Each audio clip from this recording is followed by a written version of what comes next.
Hey everyone, Sawmill Charlie. Welcome to another Friday night bee chat. Hope everybody's doing great. Hey, Clay and Mike, and we got Bill in there already, and Russell. We'll go ahead and drop the link over here. Go ahead and pin it, and it's pinned. So hopefully everybody's doing. Hey Phil, there's Keith and Billy Lee. There comes Bill in. There he is. Good evening. Hey. How are you tonight? Oh, I'm doing pretty good. Not bad. What's going on here? I was trying to. There we go. There's Keith. So what's happening? Anything? No, been busy. Trying to get stuff squared away at the store, making some room, and just cleaning up a little bit. Yeah. So, trying to get rid of empty drums. Empty drums? Yep. I'm surprised that they don't recycle them. Oh, they will. But they charge you for them? No. They'll pay me for them. Okay. Recycler will pay me for them. Hey, Rick. Hey there, Brian. But they're one-time use. So,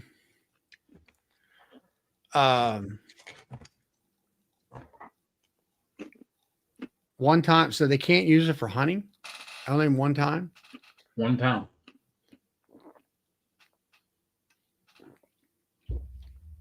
But they can I use guess it's a liability if they take them back and somebody's put something in the drum that they're not supposed to put in the drum. So, Hey, Danny.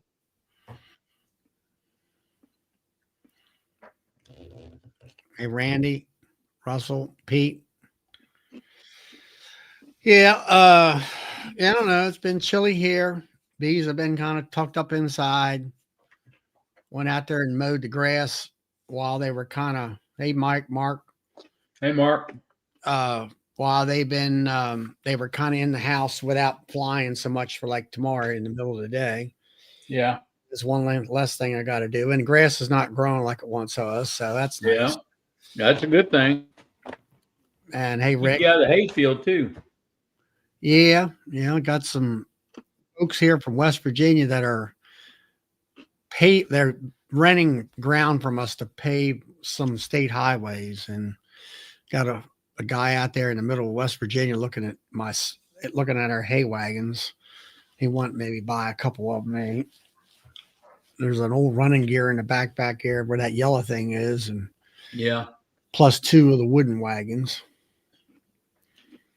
So that's good. Hopefully he'll buy something. So anyway, I was out there mowing. I had one of them hives there. I'm not sure, it's not marked right now. Well, the bee, they didn't look good on the front end, so I popped the lid on them, while I was there mowing, and they're kind of clustered off to the right hand side, and I had taken out the bottom. The screen bottom was open, and so I'll get into them tomorrow. I got to thinking about it. I'll take a pro nuke out there, and it's like last week I downsized everybody, and then this week it's like, okay, let's kind of know, like the one hive at the other end is mostly all honey. So that's a good one to put on top of the one that's got that queen. Recheck her, make sure she's still laying. She does have cap brood. Try to give her, I think I gave her some comb last week to give her space to lay. Yep. And I think I'm going to get some Pro Sweet and dilute it with some water real much. And then if I can find some peppermint, I might do some peppermint, but spray everybody so they all smell the same, and then add that box of other bees on top. And I don't know, I guess I'll go ahead and put newspaper in there and give them some bee power without killing each other. Yeah. And do it that way. I'm not really never tried it that way. So that's my game plan for possibly tomorrow afternoon. Yep. Try to combine a fair amount of these hives and that kind of stuff. So Yeah, Clay, we had a little bit of frost this morning here too in Woodstock. oh, you did? Yeah. Not much, but a little bit. We didn't have, I haven't seen any frost yet. Our Yeah, biggest problem today was a bird landed on one of our transformers up there that powers the sawmill in the 3-phase. That was his last day. Yeah. Now, it was about, I don't know, 7:30, 7:45, something like that. And I heard this kabam. Well, they've been bringing, they're putting slurry down. So that means they're bringing dump truck loads of stone dust. You know how the truckers do. They bang their back tailgate. I thought it was the back tailgate. Well, no, he landed up on the wire there, I guess, between that and the darn fuse, and the damn fuse blew like a shotgun. And so what was, I'll say, aggravating was that I called in, gave him my address, and it was, 10, it was going on 11 o'clock. I said, I called back. I said, you guys said you're supposed to be here by 10:30. Oh, they've already did it by 9:30. They called, the ticket says that the meter on the house was okay, and they called, nobody answered. And I said, well, number one, I gave you my cell phone number too. Number two, where the problem isn't at the house, it's at the mill. Well, you mean there's a second meter? Well, yeah, and it's like, we get 2 bills at the same address. Well, no, let me check the address. Well, then she says, oh, the mill is on, it says south, in the street address. Well, I says, I don't know that that's what, I didn't know that they differentiated, our address that way for the 2 different meters. And once we got that straightened out, well, then here come, an hour or so later, or less than an hour, here come the guy in with the, the pole truck and backed up there. And he said, probably got a bird. I said, I don't know. I never even looked at the pole. Went down to the base of the pole. There's the dead bird sitting there. He said, that's the 4th one today. So, and he, took a hot stick and slammed it in. Hey, Todd. Wow. So anyway, what's happening, Will? Turn your mic on. What the discussion was in the parking lot, but yeah. Not much. Working on bee stuff. Sorry I didn't get back to you the other night. I ate dinner and I crashed. I fell asleep. I figured that. It was getting too late anyways. Probably past your bedtime time. Those 4 a.m. wake ups are tough. Hey, Todd. But no, I was actually today I was working on I'm building a bunch of candy boards. So I had our little Amish buddy make me 3.5-inch shims, rims, whatever you want to call them. And I was gluing and stapling the plywood down on top of them. I got 60 out of 100 put together. So I was pretty happy with that. Now I got to dip them in. I'm going to fire up the wax dipper and dip them in that next. So it was a good day.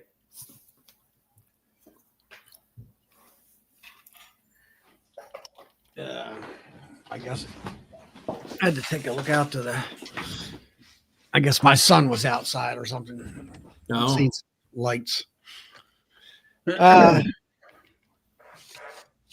Well, you've been feeding. You've told me that, and doing buckets. Yeah, everybody's got food on their heads, so I didn't have to go around and refeed everybody here this week. It looks like so. I checked them midweek, and they all still had least half a bucket left on them. So Yeah, I just probably got next off. week we'll see where they're at. Yeah, I just got off of another chat from Chester and I think it's Mike.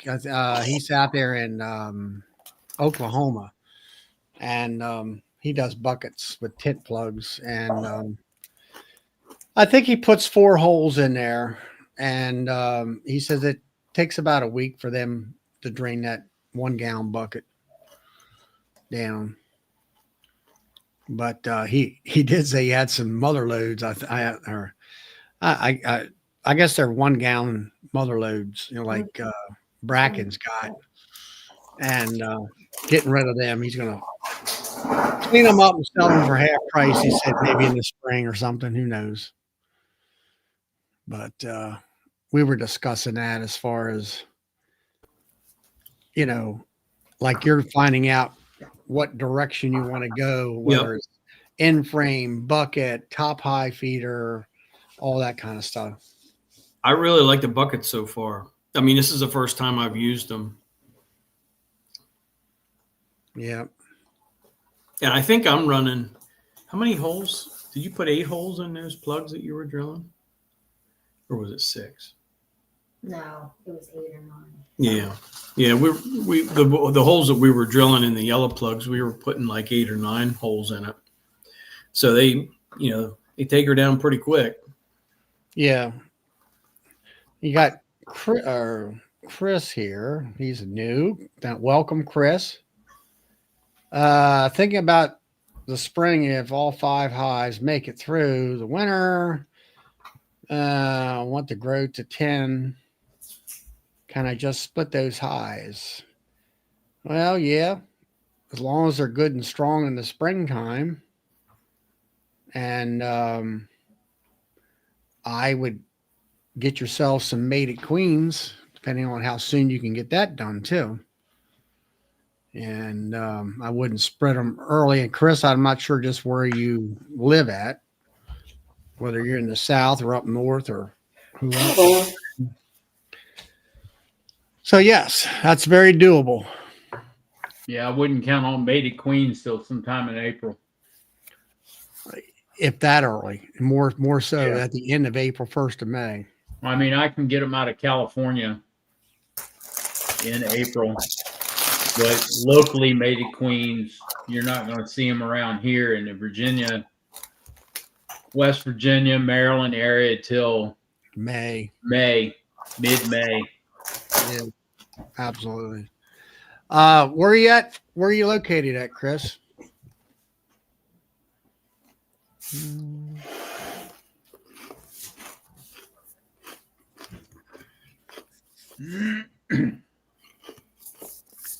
Missouri. Okay.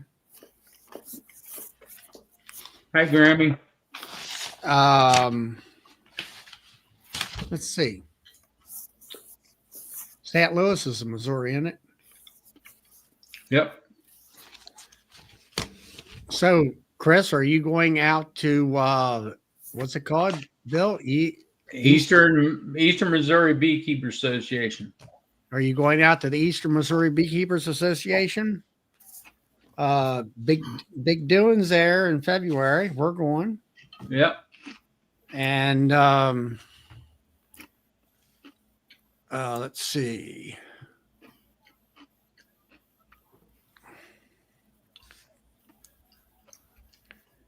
That's a really good, they got a nice intermediate program there about splits and things of that nature.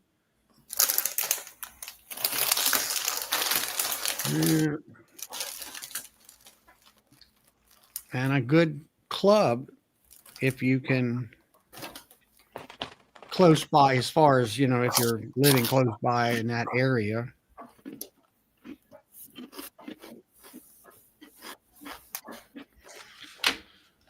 Let's see what Looks else. like he says he is going, Charlie. I was writing down his information so I could put it on my database. Where we at? Third one up from the bottom. Fourth one now. I am. Okay, I got it. Okay. Hey, Matt, Grammy. Did you guys watch Bracken's video the other day about how he was going to go around and put all those in-hive feeders in, getting them ready for California? Yeah. Yeah. I'm living that same thing. I would really like, after Rob dropped that little nugget on us, Charlie, about setting all your boxes up the same, I would love to get into those, that recent group of bees that I got and, put in-hive feeders in them and put drone frames in there for next spring and everything. But it's like, I got those or I got those and never, apparently the guy never squeezed the frames together. So every single frame, is propolized up and then they're propolized to the wall. And I'm thinking he might not have used glue on the frames. And I started prying on a couple of them and I was like, oh my God, to get that first frame out, I'm going to destroy it. And then I'm going to have to scrape the end bars, the sidebars on every single one of them. Yeah. I don't know that so far I haven't been as brave as Bracken. You know what I mean? I'd really the biggest thing, Brian down there at Cajun Honey, he said you got to take 2 frames out in order to use that thing. Yep. Well, I'll be okay once I get 1 frame out. You know what I mean? But boy, I'm afraid every one of those first frames I try, I'm going to break them. Now, Rick, he starts queen rearing about mid-February. Now, Rick, I presume you're down. Yeah, at that time, you're probably in Florida. You can start raising queens down there at that time. Yeah. But yeah, I had a guy bring me a hive in when I was selling nukes, and he, they're tight. They're tight. The frames are a 10-frame hive, I think. And I got it back when I seen them. I said, "Well, you sure they were tight?" I said, "You had a 1/4 inch of propolis on every shoulder." Yep. And I said, I said, scrape all that stuff off, and then you gain about 1 inch or more. Yep. You do. And I said, he didn't know that. I'm like, okay, whatever. And you always pinch them together tight with your tool. Yeah, you can do that, but they still seem to build that out. Maybe you're not getting them perfectly every time and all that stuff. But no, I like that nugget of setting up those brood boxes. All of them are the same. You know what I mean? That way, if I want to pick them up and split them, I just pick one up and it's got a feeder in it, it's got a drone comb in it, and away I go. Yep. Yeah, like Tom Robinson said, you can push them all together. They still seem like they can squeeze that propolis in between on the shoulders and stuff. Hey, Dave. Oh, if they want to propolize it bad enough, they're going to propolize it. Yeah, they love to do that. And then we got Todd and we got Brian in here from Flower Street, the newest chat box on the market. They had their maiden voyage Wednesday night at 10 o'clock Eastern Standard Time. And it went well. I was helping them out, pushing buttons, telling them what to do or what buttons to push. So we're doing that well. He was doing well. They will be on Thursday nights at 10 o'clock Eastern Standard. And that's the West Coast guys, right? That's the West Coast guys. It's the West Coast live bee chat with Todd and Brian. Yeah, it's the late show. Yeah, I forget. I'm not sure what their official name is yet. They're figuring it on. Uncle 60, I'm using cinder block. Cheapest hive stand you'll ever make. Well, don't you have wooden bars now? Or nope. Individual? All individual? Hey, Joseph. That way I can get around them.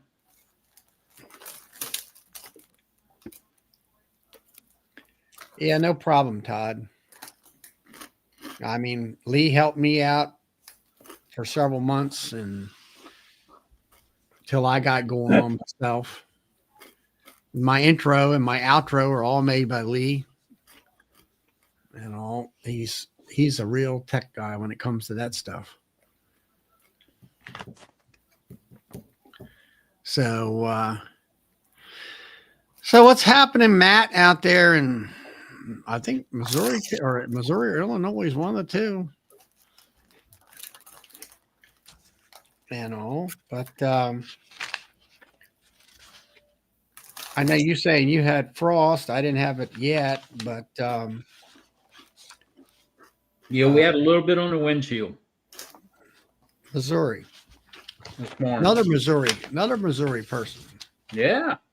There's 3 of them that I know of. I haven't seen Via Honey yet, which they are also. I guess JW's in Illinois. He's on the other side of the river they could keep talking about. I guess we get to meet all those Missouri people in February. Yeah, that'll be a lot of fun. Yeah, it will be. Brian from Flower Street's going to be one of the guest speakers out there and all that. Brian wants to know what I'm going to shop at the expo. The Bee Expo is right around the corner, 80 some days later in the future. Ben's from Missouri, or Ben, I presume you're going to EMBA. I think that's what it is. Eastern Missouri Beekeeper. Yeah, that's at EMBA. Excuse me. Oh, I don't know what I'm going to shop for right now. When it comes to woodenware, I'm good enough for that, and I guess maybe some bee suits, maybe a new bee jacket, maybe. I'm not really. I haven't really seen anything out there that I got. The one I got from Foxhound, which is nice, but I don't know.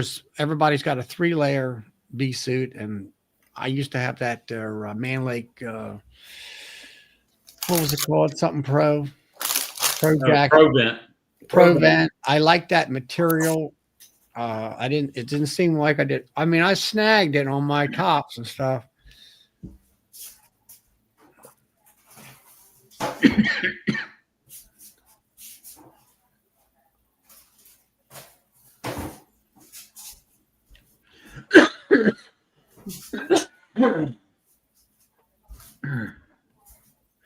I'll Yep. tell you a question. Yeah, I wanna know. David, myself, Bill are coming down the EMBA.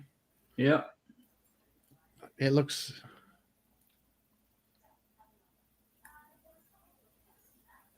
Day Dance Smokers. What's Bill going to shop for at Nobby? I know he's selling, but what's he shopping for? I'm That's going to what I try wanna to. know. I'm going to try to confirm a couple of deals that I made with people to carry their product. Oh, okay. Yeah. Yep. Did anything change with advertising? Because I think I'm starting to see more Nobby sales pop up. It did. You're going to see it on Facebook. That changed. So Yeah, Facebook. 3 things came out. They got the listing of the speakers. I think with their bios, they have the listing of the vendors. Yep. With the links to go to their websites. Yep. That you can click on. Yep. And they had the links to the VIPs, which I'm not sure just what that's about. Whether that's, I think the VIPs are some of them like that are teaching some of the hands-on classes, I think is what that is. Yep. And I have my booth number. It's 925. Yeah, you're on the. I'm over by the food vendors. You're over by the food vendor. I seen that last night. Yep. And all that. And hey, Jeremy.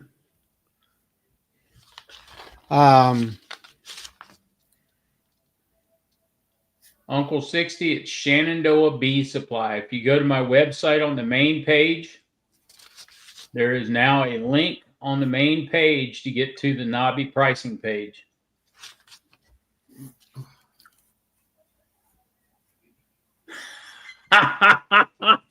Clay, I'll take all you got, buddy. What's that? Clay's comment: I'm probably going to give Bill all of my money this coming week. Yeah. I'm the unofficial VIP. Yeah, well.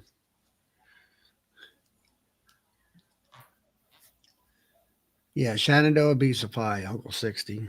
Yep.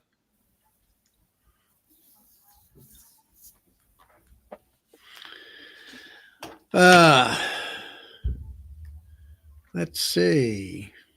Hey, Grammy, or she's got a booth also. I don't know about that, Grammy. I'll take that there pull trigger pistol grip smoking machine. I'm ready. I'm ready to buy that thing in a heartbeat if I could get it. Hey, Bracken, There he is. I'd love to have that thing. You just go out there and when you need a little smoke, it's right there, ready to roll. If you don't need any smoke, it's just you don't need to do anything. Yep. You don't need a right light. there. You don't need to do nothing. Yep. Now, if you're going to work bees all day long, I get it with a regular smoker. Yep. Frame deals, I guess. I mean, I don't know. I'm not in. Yeah, I got some good deals on frames. I agree with you, Bracken. Who needs smoke when you work bees? I don't normally use smoke I don't either. unless you get a very testy hive or something like that. But I would definitely like to get one of them when they get. Yeah, when well,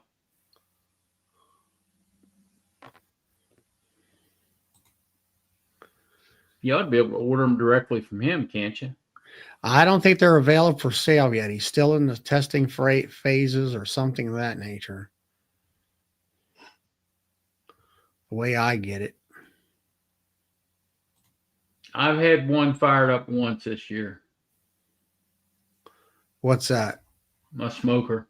Oh, I've had them. I've been, That's because we had a really testy hive that we were in, and I got tired of getting attacked, so I put some smoke on them. It didn't help; made it worse.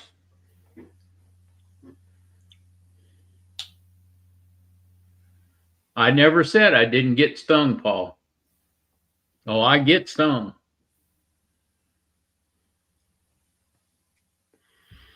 So on your website, you've got frames and some hive kits and your nail hives, Mm-hmm. and that's And wood, and some wood. I have my new line of extractors I'm going to have down there. I have limited pictures right now, so I'm going to put what pictures I have up there and put the pricing up there for the new extractors. All that's going to happen tomorrow. So that'll be on that page. And that's what your trade deals are for the year or at Nobby. Yeah, for Nobby. Yep. What happened to Will? Did he pop out? Yeah, I don't know what happened to him. I think he lost signal.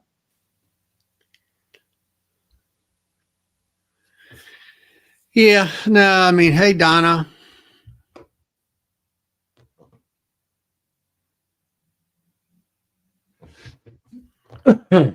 Yeah, Donna, her husband bought one of those electronic jobs 4 years ago, and she loves it. Mm-hmm.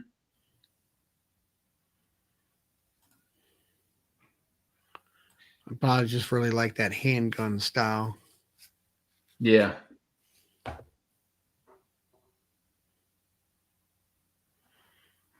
Yeah, that's a problem. Like Bracken said, famous words, I don't need the smoker, then you need it. And that's Yeah. when you go grab for it, the darn thing isn't lit. Yeah, you And don't know where it's at. I've been at it for so long and I still can't keep the darn thing lit. Yeah. And there's a lot of folks, that I'm looking at the bees and, well, why are you smoking them? They're not in your face. I just work them, but they'll smoke them down and while they're working constantly. Maybe that's something I just don't do that.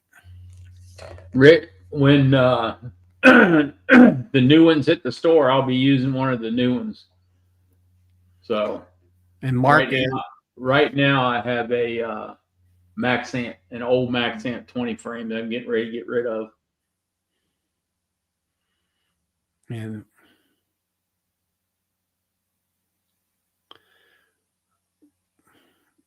Hey, Todd. Hey, How are you tonight? I'm pretty good. That's good. Got off work early today because the whole downtown went dark. Yeah. Something happened that. What happened? Squirrel stopped running? Yeah, I guess so. But the county went down. We went down. Everybody went down. It was. Well, it's not just one squirrel they forgot to feed. Yeah. So I got done early and I went and did a little more feeding and now I'm home. Already ate. Really? Yeah. Man, you fed Tommy early tonight. Yeah. He should be good. Then I got a new treat. I don't know if you guys have seen this. There it is. What's that? Ice cream It's ice cream made with raw honey. Ice cream for bears. Ice cream for bears. Sweetened only with raw honey. Wow. And it's grass-fed dairy, I guess. Who knows? I guess my bird. Hey, Todd, we found out where your power outage came from. Charlie's bird knocked out the power this morning. Yeah, he probably came over here. His ghost flew over here and said, "Ah, watch this." Yeah, You probably had a mudslide, right? Mudslide from all the rain. We got 1.25 inches rain at my house. It was nice. Ooh. That was It nice. rained all day Tuesday. All day. Wow. Yeah. So it was nice. Yeah. And then Rick, I was looking at Rick Sutton's comment here. It says, yeah, there's a big difference as far as, us, as far as our amount of extractors. I'm sure you probably maybe have a Cowan line, possibly. I was listening. I think maybe my phone was, behind a little bit. Weren't you just talking about smokers like just right now, or was that Yeah, we were different ones. We're looking at prices at Daydant as far as their smokers go, and I said you can have all them things. I'm waiting for the one that you got to test out. Yeah. When that comes out, I'm going to be first in line. That thing is sweet. I can't wait till I get my hands on one. Does he know when he might go in production on them things? I don't know. He had mentioned some things. I don't want to speak for him, but I don't know. He doesn't have a date. At least the last time I talked to him, he doesn't have a date nailed down. Yeah. But I don't think it's too far off. Well, but boy, that thing is the cat's meow. That thing really is nice. For what I do and the way I keep bees, hey Wayne, I like I say, that's perfect for me. Yeah, because I don't really use. I've gotten so used to not working bees without any smoke to begin with. Yeah. It don't matter. But then I'll go get that one hive that wants to fly up in your face. Yep. For some reason, I got one of them out there. I think it's that white hive right there, and it's testy right now, and everybody else is pretty calm. Yeah. And if it's going to be like that next year, guess what? It's going to get a new queen. That's for sure. And all that. Yeah, that thing is sweet. It's going to change my game. That's for sure. I'll have to mess around lighting a smoker. Not that I can't. Well, the thing of it is, in your area there, being so dry, That's the biggest. You got a definitely a forest or a fire problem. Yeah. You might Yeah. cause the next big, house fire thing out there. When it's when the grass is green over there, in the Midwest and the East Coast, it's brown here, and it gets green in the winter, and it's brown over, on your side, because Yeah. it dies off because of the frost. So it's a tinderbox here in late June. Even it depends on the rain. So yeah, that's the biggest reason why I am scared to death of having one ember fly out of there into the weeds, and Well, it's like years ago when I was in the fire service. I was talking to a DNR guy, Department of Natural Resources, where he went out to your area to fight forest fires. And we're talking about ground fires and all that kind of stuff. And he says, around here on the East Coast, you can take a cigarette lighter, you can go up to a pine tree and take a branch and pine needles, and you can sit there and hold the flame on the needles, and it'll just sizzle and the sap will come out. He says, you get the pine needles from where you live at in California, you put it on there, and it's like hitting like tissue paper. It's like it's a glow stick. It's a glow stick. It just burns like crazy because it's so dry. Yeah. And he said, then we were talking about ground fires. I'm like, I never could understand that. Well, he said it isn't dirt. It's the fact that they didn't, Smokey Bear said not to burn things off. And he have 3 foot of pine needles, and it's down in them pine needles that you have to dig down in there to get to the root of the fire. Yeah. And then from what I gather, I don't know what they do with it today or not, the environmentalists, oh no. I said, why are these firefighters walking a trailer up the side of a mountain? Why don't you fly them in like Vietnam, land them in there and put them on a Huey, come in, get out, and go fight fires, do the spot fire. Exactly. Oh no, we can't do that. You're going to cut trees down and, make a landing zone. It's crazy. Or what about, what do you call it? Fire roads and stuff. Oh no, we don't want, they don't want that either. You know what? There's fire roads up there in the Sierras, but they're overgrown. You can't even see it. Like they let them grow over. We had a fire up here in 2021, I believe it was. It was during COVID. It was called the Creek Fire, and it burned. It burned for 4 months, and it burned up over 500,000 acres, I think. No, between 300 and 400. It was over 400,000 acres, I think, is what it finished out at. But the Forest Service wanted to use the fire roads, and they couldn't find them because everything was all overgrown.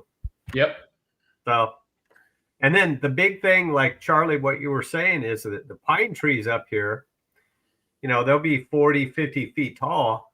And when that fire hits the very top of those trees, it's like a little crown, and it just spreads that way. And it's almost impossible to control it because it just jumps from tree to tree to tree, and then it burns down.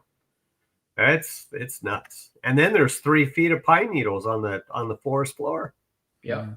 Well, my question is this. Okay, they say you have, let's say, 100,000 acres. Mm-hmm. It's burned. Now, I understand if somebody's house is there or property, but I look at it, I'm like, okay, so it's 100,000 acres of trees. Yeah. It's like, to me, I'm, around here, you grass gets to burning because it's the dead thatch in there. Well, you know what? The green grass comes up better because it burns all that thatch and it puts the minerals back into the ground. Yeah. And I'm thinking to myself, well, if you got those trees, you could harvest the trees if they're hard, the size, if the sizes are right. Yeah, they don't do that here. You can't do that here. It's either they get harvested one way, like they're pulling trees out to this day, 4 years later, because there's trees that were burned, like the bark got burned. They'll still cut them down and they'll harvest the wood. But there's only 2 ways those trees will end their lives, I guess. They either fall down because of fire or they just get burned to ash because of fire. They don't harvest anything up there anymore. It's been since the 90s. It's crazy. It's nuts. I'd rather see it burn because it's like thinning the herd. Just thin the herd. It'll correct itself. But well, they've showed that where they've harvested trees in an area Yeah. and the fire hits that thinned area and it just dies right down. Yeah, Yeah. because there's no fuel there. Yeah. Yeah. Yeah. But And if it burns that fuel up, I'm looking at what I'm sure Mother Nature did this before ever anybody else, it's called lightning. you know. So anyway, all right, let's get back to beans. Let's enough get of back to that. beans. Hey, so about the other night, Charlie, I really want to apologize. I haven't really talked to Brian about this, but you know what? We got going and stuff, and I my mind was kind of crazy a little bit, and I was jumping from this and that. I didn't even ask you. So, Charlie, what's happening in your neck of the woods? You were just kind of sitting there, patient and I felt bad. I really did. I was in the control room. That's all I can say. I really did feel bad. I thought, man, I should have asked Charlie what's going on because everybody else, put in what was happening in their areas. So I apologize. It's your show, and the main thing with your show is you and Brian, and is like you say, you're going to try to capture that West Coast beekeeper audience. Yeah. Yep. Hopefully you can do that and get the word out. Yeah. And have bring on board the West Coast beekeepers and say, hey, there's a whole world of beekeepers out here besides the ones in California and wherever else that you're connecting to, whether it be Washington State and California and whatever, Oregon. I can guarantee you there's a lot of beekeepers that have no idea about knobby. They don't know it exists. Really? I mean, they don't even know, YouTube has channels like this. So, but they're not on YouTube, I guess is what they're not a YouTube surfer, I guess you would call it. And like I said the other night, and nothing wrong with only shopping at Daydan or Man Lake, but there's other places to shop, and people in the club that I go to and meetings, they don't know anything about any store past that. It's crazy, So there's a lot of eyes that need to be opened around here. So that's what Brian and I are going to try to do. Mm-hmm. Next thing you'll do, you'll have the West Coast Knobby by Brian. Yeah. I don't know. Well, you do have a prominent, what is it? The California big convention out there? Well, I don't know. In LA or something like that. Isn't there a beekeeping LA convention out there? No, it's I know what you're talking about. I can't remember the name, but it jumps around.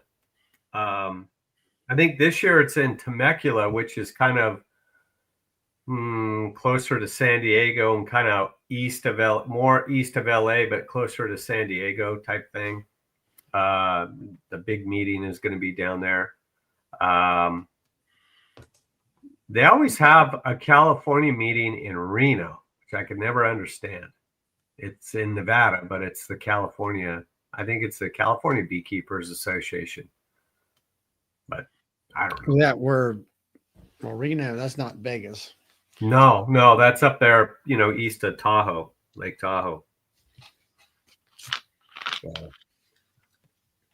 But yeah, we need a big West Coast thing like that, because there's a lot of people around, Brian's area and my area. There's tons of people. I mean, like I know that Brian from Flower Street, everyone that he's doing a lot of. He's went through all the steps, and now he's the president of the Colorado Colorado Beekeepers Association, and he's trying to, like say, broaden their horizons with speakers coming in through Zoom, and there's a lot of folks out there that that, like you say, they're living a sheltered life, I'll say. Yeah, I'll tell you what, there's a lot of honey in this vanilla ice cream. I'm going to tell you right now. Is it because it's just sweet, or is it because it tastes like honey? No, it's kind of both of those. It's sweet and it tastes, you can really taste the honey. So I recommend. So how's the king of bottling coming along, Bill? Well, We're moving, put it that way. I actually found a storage place to rent. They're right across from the store. It's It's a store for storage. 35. It's about 4,000 square feet of storage space. It was over there where the carpet place was across from me. The carpet place is closing, so I'm renting their warehouse. And that gives us more storage space to be able to move stuff over there. So we have a place to put pallets of honey and stuff like that in the storeroom. So you'll be able to store boxes of bottles and Yep. barrels of honey and finished pallets of honey, I guess you would call it, and Yep. stuff like that. Yep. Yep. So are we working? Are we? We're probably bottling already. Still bottling, I guess, every day. Mm-hmm. Yep. I got another order in from a YouTuber, and I'm working on that order now as well. So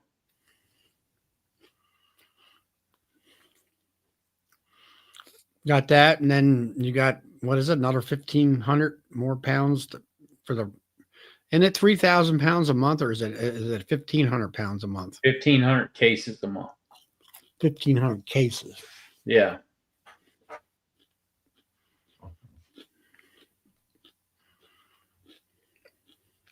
Yep. Did you see Uncle 60's question there, Charlie?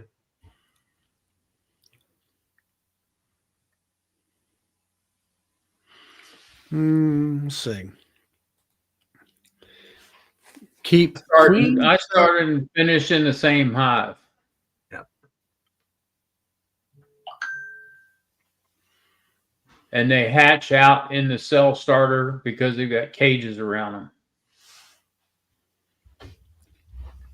Russell, I'm going to carry one brand, and after I sell out of the Sivin, I'm going to carry the Shamrock brand because it's being built specifically for me. And we will carry at least 3 to 4 of each size of extractors. That was another reason for the bigger storage space. Plus, I'll have clarifying tanks, heated and unheated creamers, heated bottling tanks, basically almost everything you need in stainless steel. We will not have uncappers because they are so hard to get somebody to build them correctly. You're almost better off going with a license or somebody like that that's been doing it for years. So that's kind of what we're going to do. That's our line of thinking.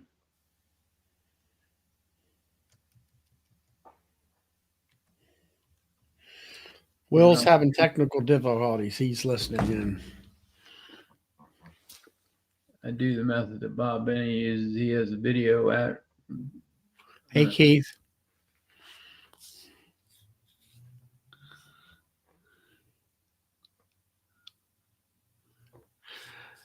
Yeah. Yeah.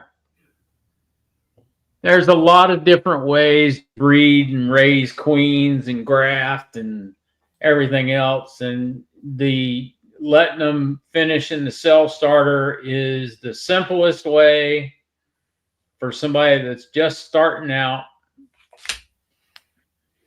to do it. And it keeps everything in one hive. You don't need 2 or 3 different hives to move stuff around. It's just simpler and easier that way, because when they go from hatched out, you take them out of there, hatched into that cage, and you introduce them into the mating box, and then they go get mated and they come back to the mating box. So you've got the cell starter finisher, and they go right into a mating box. So you've got 2 boxes you have to deal with. It's just a lot simpler that way.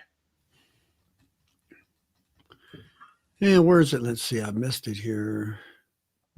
I think people try to make. I think people make it too complicated to raise queens, and it's just easier to work on the KISS method, right, Bracken? But you know what? The most important part is the builder, because you could be the best grafter in the world if you can't build a builder, you might as well. Yeah. Buy If you queens. don't know how to put that cell builder together, you're screwed.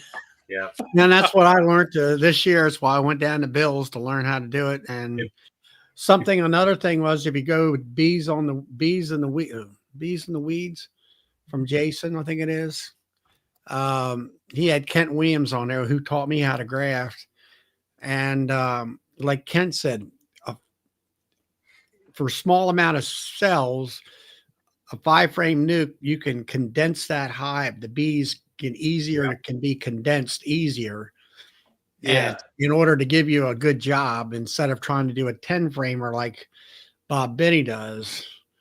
And now, I mean, I know Bracken does 10-frame, but Bracken's also raising a whole bunch more queens because he's going commercial and all that. So Uncle 60, I either use the curler cages or I use the he was on your show, Charlie. I can't remember the name of the cages. Oh, easy peasy. Easy cages. Easy. Yeah. So I use either one. So yeah, and Uncle 60, I see you're from your comment going to see Landy. Obviously, you're in that northwestern New Jersey area. Yep. And I've listened to Landy several times over the years. So what's happening, Bracken? Did we get our feeders in? Nope. Yeah, that was a joke. Well, you do have to take 2 frames out. Well, I didn't know that.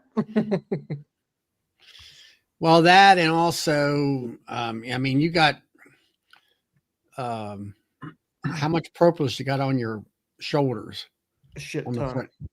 Yeah, there's your problem right there. You can probably gain an inch by just scraping propolis off. Yeah, guarantee it. Guarantee it. And that's, yeah, I talked to the guy down in California, and I'm just gonna take them down empty in a box, and then once he starts working them and stuff, he'll just pull out some frames and add them for me. So I'll get them in, but not till they get down to California. Hey, Ricky, good to see you. Glad you make it in. Yeah, I think, you're definitely on the right track there, as far as I'm concerned, where all them guys, when it comes to doing almonds, have the inside feeders. Then you don't have all that stuff up on the, like you say, trucking it down. Another piece of equipment where everything's just in the hive, and then you can pull them lids open up, and then you can hit all 4 spots with a pump, and you're done. Yep. Yeah, I think for that situation, I think it's fine. Whether I'll leave them in all year, I mean, I don't know. It sounds like a lot of people do, but I still like my bucket feeders, and I have a few of those. It's just one more thing for Okie to worry about. Yeah. Hey, Brad. I don't know. Like Will was on here, and we were talking, and he's trying to figure out what pathway to go when it comes to feeders, and his experience right now is with, he has some top high feeders, he has some in frame feeders, and for what he's doing, where he's not really moving a lot of bees, he really likes the buckets. That way, there's no extra pieces of equipment. Just plop it, pull the plug out, plop the bucket on, you're done. Yep. On down the line. Yeah, and if I wasn't moving mine, it wouldn't even be a question. The only reason I got these was because I thought, man, that's just one less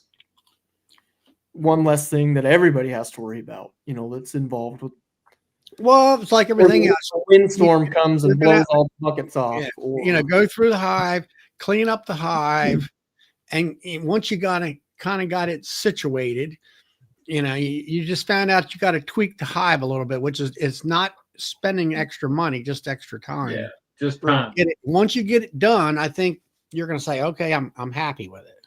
Yeah. Yeah, we'll see how it rolls for sure. Trial and error. Mm. Yep, that's what it's all about. Finding what works best for you. Yep. And then the ones that stay here, yep, they'll just get bucket feeders and so be it. Well, I'll be right back. all right. Hang How on. many hives you send out there to Cali? 100 or so? Yeah, I'm sending of my own, it'll be 43, and then I'm taking about another. I'll be about 114-ish this year. Yeah. Yeah, I sat and did the weight math, and my trailer that I have isn't going to hold the weight, so I had to resort to a friend. I'm going to borrow they got a gooseneck aluminum flatbed trailer. It's got duals on it. Gooseneck is always nice. Yeah, and I'm going to buy one eventually, but it's just one of those, this is the first year that I've been like, ah, crap. Well, I figured I'm going to be about 14,000 pounds. And my trailer is only rated for 10,000 pounds. Mm-hmm. Now, weight rating and stuff isn't a big deal on the farm, right? Like we load it, we overload that crap all day long hauling hay, but it's different when you're going 700 miles. I want to thank you, Uncle, for the super chat. Appreciate that. Yeah. Definitely. Maybe we'll be able to get together in person sometime, and I'll maybe come out to Nobby or whatever, or stop by the house there if you're coming through. Come right outside of Baltimore. Yep. So, Todd, when do you do a channel? What's that? Do you do it? I heard you guys talking earlier that when do you do a video? We just started Wednesday night. Charlie's our tech guy. Ah, Charlie's running the control board. now I just had to school Todd on how to share things and buttons and let people in, and I think he's pretty much got it now. Yeah, I think so. But we start. Brian and I'll be there started to help Wednesday. if need be.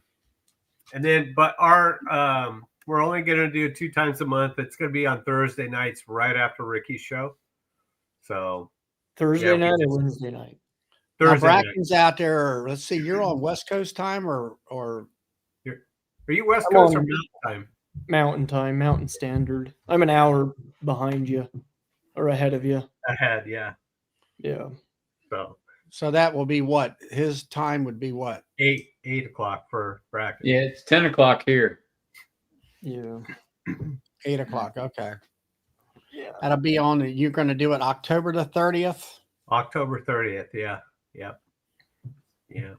Are you doing it like this one? Are you doing like open or is it just going to be Open. No, it's just like this one. We'll put a link up. Everybody can jump on. We'll They're have brave. They're brave, Bracken. Yeah, See, they are. Bracken, They're you can do brave. that. You can do that. You can put a link Yeah. up. Put the link up, Bracken. I'll do it. I haven't been on our live for a while. What happened? Uh-oh. Uh-oh. Well, okay. So the reason why I left is and Bracken reminded me of this about the feeding, the buckets, and all this stuff. A guy around here that I help out, he does bucket feeding, and he started drowning bees, and he was getting really mad. Well, he bought the 1 gallon buckets and the lids and drilled the holes in the lids, and then used the tent plugs. And I did this too, and I found out the hard way. If that hole in the lid is not tight enough, that syrup's going to get around it. So I came up. That or the plug's going to fall out. fairly fast, I figured out that I better do something with these lids or just go buy more. So what I did is I put Teflon tape in them. There is a right on. Let me see if I can get it right. Right up underneath the lip of the tint plug, there's a gap. It would be right in here, right Now, under is that like 1/4-inch tape that you made a rope out of? Yeah, it's Teflon tape, and you just roll it up in there, and you put a bunch on, and then when you stick it on there, it seals this thing to the bucket lid, and Yeah. that's it. So that just reminded me. I wanted to mention that the other night, and I forgot. Yeah, I'm gonna order a bunch of buckets lids from Bob. And they're so touchy. When you cut those lids, you better make sure they're 50 millimeter or just a hair under that, because these are not forgiving unless they're you put not. Teflon tape on them. So that's why I ran into the garage to get one of these. And Well, I put what about the yellow plugs with the screen in there? I have some of those too. Those have, I don't know, there's 3 holes in them if I remember right, and then they're about an 1/8 inch wide hole, or an 1/8 inch hole. And I thought they were just a like 1/8 inch, like real fine screen that the bees can go up there and. It's a fine screen, but above that there's holes in that plug so the syrup can drip down onto that screen. Oh, okay. And they're big holes. They're like, they're I don't know, almost, well, they're more than 1/8 of an inch. All right, now David Hoskins says he uses a 49 millimeter bit. Yeah, 49. Yeah. No, and that's for the hole in the bucket itself, right? Yep. No, in the lid. In the lid. In the lid, yeah. In the lid of the bucket, not Correct. the lid of the wood, right? Correct. Yeah. Okay. Well, the lid in the wood could be the hole in the lid could be anything you want it to be. But Yeah. but yeah, the 49 millimeter is what you want. So, but yeah, I flooded out some beehives in wintertime, and that's not fun. I mean, you go back there the next day and you see this like big lake of syrup out in front of the entrance, and bees they're upside down, dead in them. And Well, we'll catch you later, Rick. See ya. Thanks for coming in. Night, Rick. Can't you? I mean, Bracken said you can't glue the tint plugs in because you got to fill them, but can't you pull the lid off the darn bucket, or is it that hard? you can if you buy them that way. Yeah, that's a pain. I just use I got tint plugs on mine, and I have a 2 different styles. I have a little rivet and a feeder hole that's got a little black cap. It's just like a tint plug. It just doesn't have any holes in it. And I fill it through that, and then it comes out of the rivet. But on my tint plugs ones, no, I just pop that tint plug out, feed there, and then pop it back in. But the lid gets it's a pain in the ass to take those lids on and off. Yeah, And if you take it on and off too much, the lid's going to start leaking because that rubber O-ring or rubber gasket up in there wears out. There's 2 ways you could buy the bucket lids. There's the one with the gasket in it, and then when you seal it on the bucket, that's permanent. And then you have that tear tab that tears all the way around the lid, where if you have to take them off, that's where you take it off. But when you take that off, that's it for the lid. Or you could buy a regular lid with no gasket, which I've done, and those are fine. You just you snap them in there, and they're good to go. I don't need a gasket on my lids, but I have to make sure that feeder hole is the right size. Otherwise, How long does a tint plug last? Well, if you leave them out in the sun, Not long. not long, yeah. But generally they're upside down. Now, another thing about the bucket feeding that I've noticed, and Greg Burns has said this, is that smell will be around the around the lid when you invert the bucket. they can smell that sugar. So the robbers are not going to go down towards the entrance. They're gonna be up there messing with the lid. They can't get in. So in effect, you're kind of slowing down the robbing situation, and it does work. It's not that the lid is leaking, sugar syrup, but it's just that they could smell it. Yeah, that's because he's a professional there, Brian. But Not everybody can be as good as Greg. but yeah, the feeding like that helps with robbing. To be honest. Yeah. Don't they make a lid that has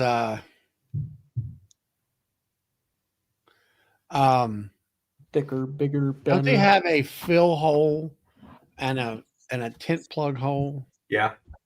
Yeah. Well, you could. I don't know about the gallon ones, but bigger ones probably. So Todd, do you fill yours through the tint plug or do you take the lid off? Yeah. I take the tin plug out and then just fill it up. If I need to wash them, I take the lid off and then wash them. Yeah. But yeah, that bucket feeding can be tricky, but the really good benefit about it is the robbing issue. It's great to watch those bees. They'll be there all day long, and they can't get they don't understand that all they have to do is go downstairs into the entrance to get in. They never figure it out. Yeah, But that's what I see. Like he's got in screen that's, I'll say, melted into the plastic. Yeah. And that's then how he's got a Reed's are separate- too. That's how Stepler runs his. They've got that screen in them. They probably get them from the same place, don't you? I got mine from up in your neck of the woods, Bracken. Something container that's up in Salt Lake. Oh yeah, Price ship or Price Container. Is it Price Container? Yeah, let me look. Thank you, Brian. I need that. I haven't had a popcorn here lately. It's getting some withdrawals.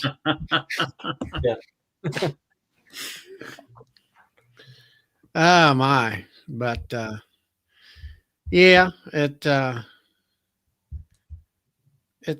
definitely a interesting what are we doing here? Charlie, do you need somebody to run your board for you? Now I'm looking at two different. I'm going back with two screens. And I keep selling yellow, and I thought the yellow was up on the video screen. I'm like, no. Trying to find the name of that company. They used to have good prices. I haven't looked at buckets since I bought a whole bunch from them. But Blue Ridge, Blue Ridge Honey Company, Bob's, he's got a pretty good price on buckets. it's called Industrial Container out of Salt Lake. Yeah. Oh yeah. At least I think it's Salt Lake. So how do you like your new house, Bracken? You haven't said much about it. Looks Yeah, like. you have. Oh, I love it. It's great. Lawn's coming in good. You should see my lawn. It's phenomenal. Yeah, I seen it in the Yeah, video. I saw a picture of it. Yeah, it's as green as you guys' backgrounds there Yeah. for now.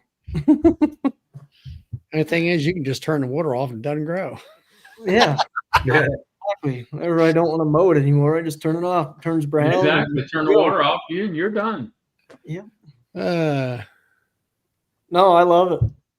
Wouldn't do much. I don't know. I can't complain. So Red Creek's looking for a heated bottling tank, Bill. Max Ant, man. The bottling tanks, all that stuff will be in mid-November. It'll probably be to me in first part of December. They Well, pushed back a little bit. Uncle there, I don't use baggies. No, it's too messy. No, if you only got a few hives, that's fine, I guess. But as much as I got, I'm bulk feeding with a pump with a 40-gallon tank, and Bracken there's got a 275 at least Yeah. coat, and I think Todd, you got a tank too, don't you? I've got just to mix in. Yeah. Yeah, I still pour them. I still pour That's them. right. Mark does baggies. Yeah, Mark does baggies. That Yeah. a minute ago. Yeah, I forgot about that. Uh-oh. It's a party now. Yep. Oh well. Well, there's old McNally. James, what's happening? Come on in and give us an update how things are happening up in Canada. Oh, Canada. Go Oilers. Yeah. And the Except- Utah Mammoths. I got to join that team. I got to join the bandwagon. Gullickson's no longer with the Oilers. He's the head coach at Dallas again. Ah. Man. Yeah. It kind of sucks, but oh well. I love it. I don't follow it that close. I mean, I follow it pretty close, but I do miss quite a bit of. Catch that, Bill. What? Red Creek. Yes, Bill's going to be at Nobby. Yes, I am. My booth number is 925. Man, I need to come. And you'll have all your newest products there too. To Yes, I will. show off. I'll have my table next door for any photographs and autographs. Yeah, Charlie will be in the center of my booth. We'll at a table signing autographs. The legend. The legend will be there. The legend. Are you charging for autographs this year? Or is it going to be free? Depends on what she looks like.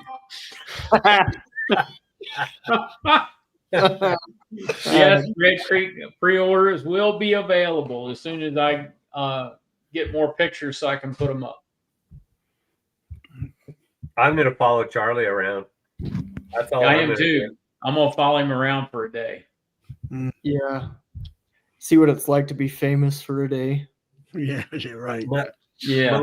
Melissa won't let me be in charge of watching over Tom, so I got to do something else. Uh-oh. Yeah, because you and Tom get together, that's trouble right there. No. With capital letters. No. Brian, you might as well come on out and have a party with the rest of us. You know, you Yeah. might as well come on out and hang out with all of us. Yeah, what else you gonna go do? Well, Brian, Well, Brian, you can come. Brian, I- I will set a table up for you in the middle of my booth too, and you can sign autographs there too. yeah, I get that, Brian. I mean, you know, I know you've worked the booth and different things over the last several years. Need to get back just to having some good fun. Yeah. And that's kind of like Will that comes on here. He had that booth. What was it, last year? I guess it was. Yep, Wasn't it? last year. And he's coming back to Nobby this year and just to hang out and have fun Yep. and all that stuff. That ice cream was good. Hmm. Ice cream for bears. It's at Sprouts, at least around here it is. Made with raw honey. Yeah, JW will have a seat there. I might share one of my tables with him.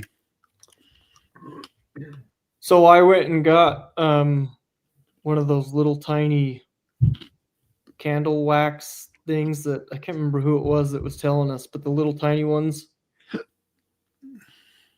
Remember when I talked about that, Charlie, when we were talking about what to do with the wax? Oh, yeah.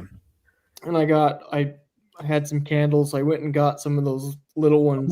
The molds. Yeah, I ordered some of those off Amazon, and he was right. Those things, I've sold more of those the last.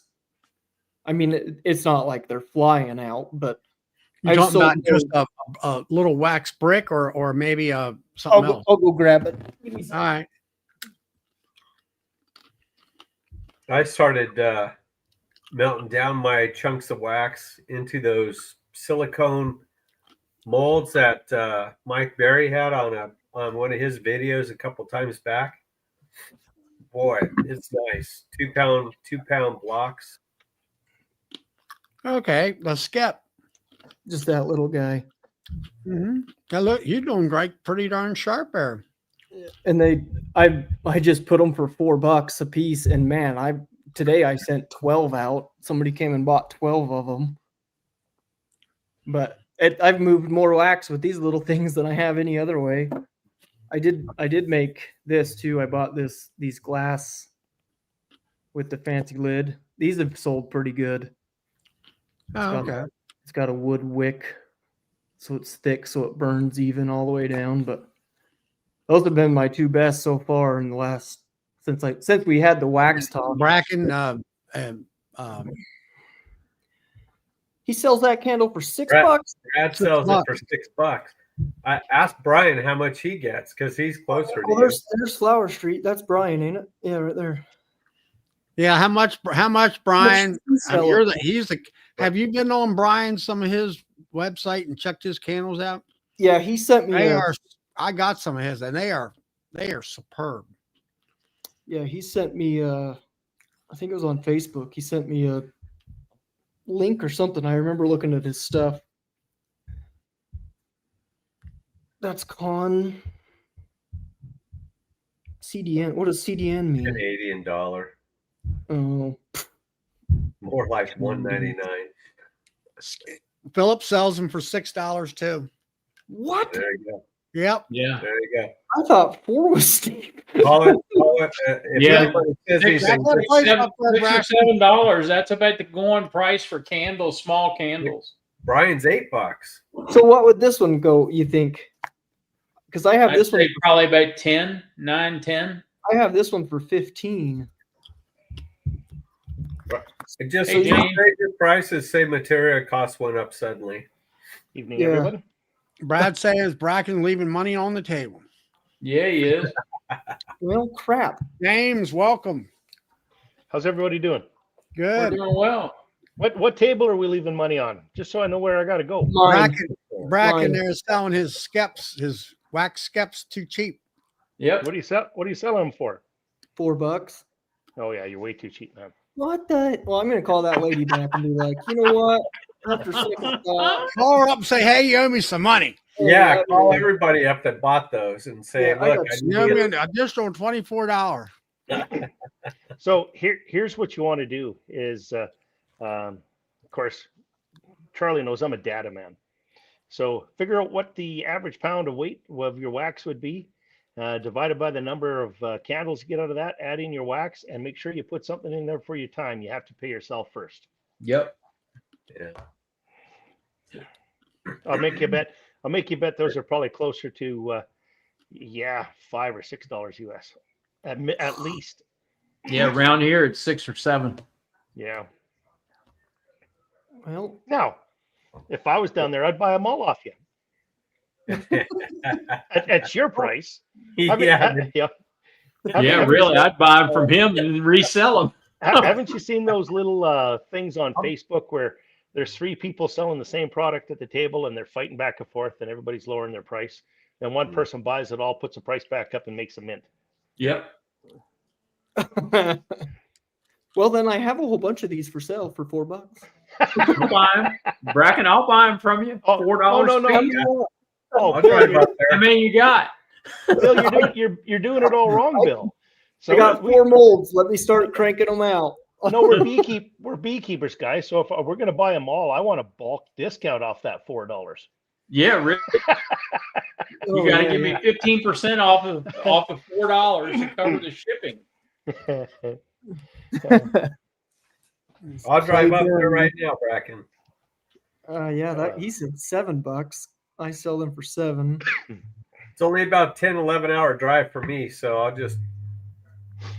I'll buy you out. And then I'll just meet you in Chico, and you can. well, there you go. Well, it depends on the price. You might have to beat me there, Todd. Yeah, Great. really. If you jump on your bike right now, you'll beat me. weigh If you them. Yeah, I got a weight scale. I'm curious how much they do weigh. You got snow on the ground up there, James? Not yet. Nope. Have you had a heavy Actually- frost yet? Oh yeah, we've had a killing frost. Yeah, for sure. So about the only thing that's still alive out there. I think my carrots are still good, but I usually don't pull them or dig them until the frost, so they get a little sweeter. So, but yeah, the bees have stopped taking syrup a couple weeks ago. So you know, just waiting. I'll probably put them in the barn probably next weekend. So. Oh, now he's going to weigh it and he's going to find out exactly how much money he's losing. 1.4 ounce. That one's 1.4 ounce as well. 0.4 ounce. And what's a pound of wax go for down there? I have no idea. $4. Just kidding. Well, I'll buy it all off you at $4. Yeah. And I will hit the truck tomorrow. What do you do it up there? And do you need grams? No, we sell it by the pound, so 16 ounces. Oh yeah, we sell our wax by the pound. And they measure by inches up there too, Brad. And it's not you know what, centimeter. Bracken, figure this out: 3/4 of an inch in Canada doesn't seem to be the same as 3/4 of an inch in the States. Go figure. Why? Yeah, Hey, because up there Bracken, in I'm Canada, conversion, after Canada, it's 7/8. I'm They're getting $10 to $12 a pound for wax. Yeah, it's 13 Retail. bucks here. Yeah. Yeah, that's probably comparable. I mean, we sell it for just over 15 Canadian a pound. But how long does it take you to melt it and put it in that mold? What's your mold cost? What's that wick worth? What's your time worth? Nothing. You want a job? Yeah, really. You can work for me for free anytime. Farmers don't get paid by that. They don't factor our time in. But you're not a farmer when you're manufacturing something. That's right. I do need to be better at, like, I've tried to, I don't know whether I should read some books or what, but I need to find a better way to, well, I've ran a farm, but I've never ran like a business with, I don't know, it seems so much different than just farming. It's actually the same as farming. I mean, if you know what your equipment costs are, you know what it costs to run that equipment by the hour, you know what your fertilizer and seed's going to cost per acre, you know what you got to sell it for to make a profit. Yeah. And I'm sure you take a look at the crop prices before you figure out what you're planting, depending as to where you are in your rotation and things like this. So it's the exact same thing, just on a much smaller scale. Yeah. Build yourself an Excel sheet. That's pretty simple, and anybody can do that. Or even a piece. They'll do the work. Or a piece of paper. I mean, you could do it that way too if you're not computer savvy. And take all of your supplies. I mean, if you buy that wick, I don't know, what do you buy it? 10, 12 feet at a time or 50 feet at a time? Well, I just bought a pack of it. Like, I just got on Amazon and found it was like 100 packs for $3 or $4 or whatever it was. So that's that. Let's say it's 100 pack for $4. That's 4 cents a wick. Yep. Right. So you put that 4 cents a wick in there. Your wax is 15, or 12 or whatever you guys said it was down there, a pound. That's 16 ounces. So, you're 15, if it's $16 a pound, that's $1 an ounce. So there's $1 that goes in there. So you're already up to $1.03. You take your mold, the more you use your mold, the less it's going to be, but you never work things out that way. So if you take your mold and you say you want to pay for it over 100 candles, and if it's $100 for the mold, well, there's another $1. And then how many of those can you make, in an hour? What's your time worth? How are you melting it? Are you melting it on a burner that takes power or gas? You need to put something in there for all of that, because if you don't, you're very quickly working for free, or worse, you're losing money, and that's not where you want to end up being, right? Well, shit. And let's say you can make 60 candles an hour, okay? That's one a minute. And say you want to pay yourself $10 an hour, right? So divide that $10 by 60. That gives you your cost of labor per candle in that hour.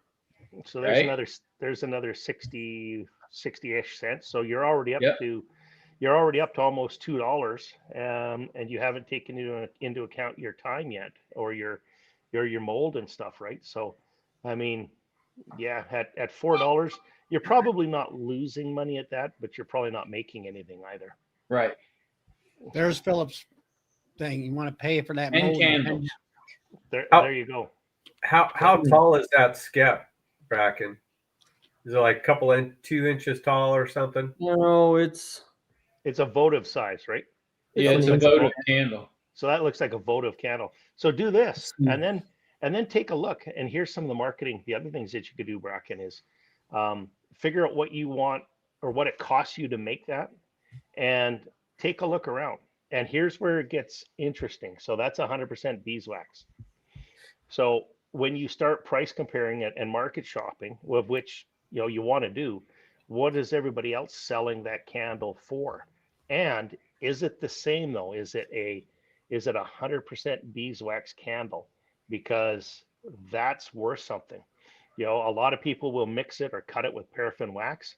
A beeswax candle doesn't smoke, right? It's not going to leave that odor and stuff in the house. So that's worth something, and it's all natural. And if it's yours, it's all natural and it's all local. All of these things are I don't want to call them sales pitches. It's you're telling the God honest truth, but all of that is worth something. Yep. All right, Bracken, $6 to start it. So the other thing you got to look at is when you figure your P&L on this or your costs on it, you have to figure in that you're going to ship every candle you make. So you have to put shipping in it as well. And Bracken, just for the record, we've all learned this the hard way. Yeah, we have. We've all lost money on something, right? Oh, this sounds Yep. like a good idea, and then when you crunch the numbers, it's like, So, but I do that for everything. I mean, I do that for all of my honeys. I could tell you exactly down to the half of a cent, for labels and buckets and cardboard boxes. And if I go to a show that's an hour away, I know what that goes into that cost. So I track all of that, and Yep. and that really, here's a caveat: you're going to come across something that you're going to like to do, and you're going to be able to make it and sell money and either break even or maybe not even quite break even, and that's okay too, because if you're doing something you enjoy, that is also worth something. Yeah. So Hmm. there, that's Yeah. what does Bob call it? Economics. Yeah, economics. So, but, So, and the other thing, when you do your taxes at the end of the year, you're not paying taxes on what you actually made. You're paying taxes on the potential revenue for everything that you've sold. That's what you pay your taxes on. I don't know how that works up there. I mean, their licenses and taxes and stuff are different everywhere. I mean, Yeah. here in Alberta, we don't even need a bee license if you're going to make less than, I think it's 32,000, or a business license if you're going to make less than 32,000. Yeah. Yep. Well, here, I mean, IRS in the States, I learned many years ago that doing project management, that you're not being taxed on what you actually make on a job. It's the potential revenue from the job is what you're taxed on. Yeah, it's usually your profit, right? Yeah. So that's where your expenses and liabilities and assets and everything like that all start to come into play, and that's a whole nother. That's a whole nother level of business. Yep, exactly. But You guys I was going to say, I would encourage you, just for nothing else, do an experiment, kind of track some of that and just see where you're at. And if you're good with only making a few cents on a candle, fine. If you're good with it, I mean, that's completely up to you. But if anything, just make it an even $5 bracket, no change. Well, shit, I thought I was Yep. doing pretty good with $4. You know? You guys just screwed up because I had to ship them all to you. $4. I told you, hey, I'll buy them all. You know, for you, Bill, it's $8 a candle. I'm trying to help you out here. Oh, Huh. priceless. Yeah, I gotta. Yeah. So, and if you do that the other way too, you know, on your bees, if you keep track of all your treatments and everything like that in for your bees too, you'll find out exactly how that works out too. So, Yeah, part of me is scared to look too. I mean, I have a pretty good. I do have a spreadsheet, and I use it a little bit different than I don't know.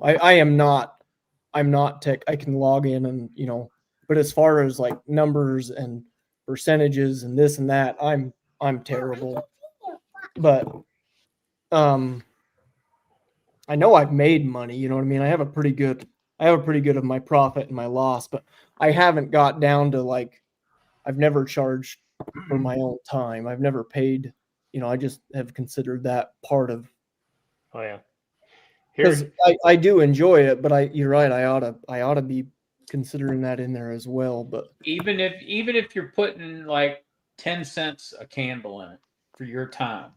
my accountant would jump all over me. That's the first thing that he would say is pay yourself first. Yeah. And yeah, he would jump all But over me on how do that. you base that? Like, what are you worth? Like, what? Well, it depends who you ask. If you ask most Yeah, people I out know. here, That's what I'm saying. Like, I'm worthless. But if I, yeah, that's I'm so, I'm pretty cheap, but I don't know how would you Well, if you- factor that into a. well, I mean, if you had to hire somebody to do it, what would you pay them? Yeah. Think of it that way. If you wanted to hire somebody to make those candles, what would you feel all right paying them an hour? Mm-hmm. Yeah, I don't know. Okay. $20 an That hour, makes- $15 an hour, right? And then just take that and divide it by the number of candles you get. That's so now you're paying yourself first. Yep.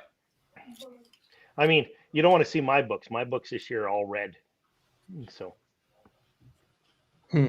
maybe I'm not the best one to be giving advice.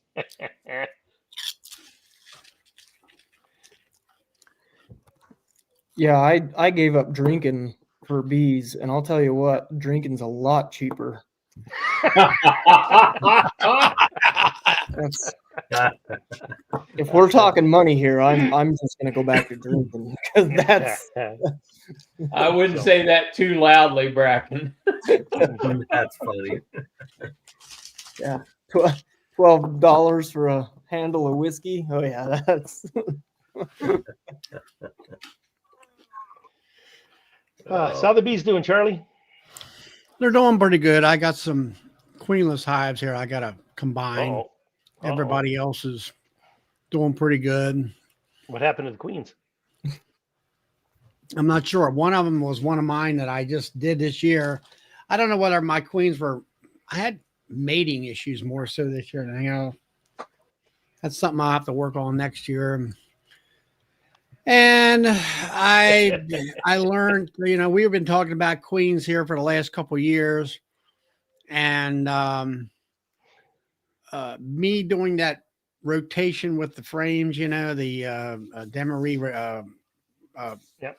my rotation with the frames to get the honey production up and keeping the swarming down to nothing. Basically, I've come to the conclusion I'm burning my queens out after that first year as far as really good production.